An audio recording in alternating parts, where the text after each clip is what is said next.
अब भगवान श्री राम ने रामेश्वरम जी की स्थापना करी है और करने के बाद वो बोलते हैं कि जो भी इसके दर्शन करेगा रामेश्वरम जी के वह मेरे धाम को जाएगा, और जो भी गंगा जल ला करके इन पर चढ़ाएगा, अर्पित करेगा, उसकी तो मुक्ति हो जाएगी, वह मुझ में विलीन हो जाएगा अपने मनुष्य जन्म के बाद। ऐसी इसकी महिमा है।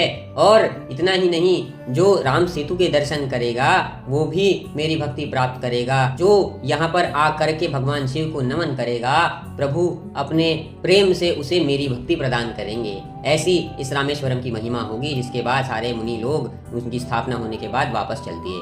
जय श्री राम दोस्तों, आज हम लोग श्री रामचरितमानस लंका कांड चौपाई 3-4 पे हैं। रामचंद्र जी ने देखा सेतु तो बहुत ही शानदार तैयार हुआ है, उनके मन को बड़ा भाया और मजबूत भी था। अब यहाँ पे शिव जी बोलते हैं कि हे पार्वती, तुम्हें क्या लगता है ये पत्थर ऐसे ही तर गए क्या? बस समुद्र की मदद करने से या वानरों के इनको फेंकने से ये ऐसा हो गया? अरे ये पत्थर तो ऐसे हैं कि खुद भी डूब जाएं और दूसरे पत्थरों को भी डुबा दें, इनको कोई पकड़े तो वो भी डूब जाए।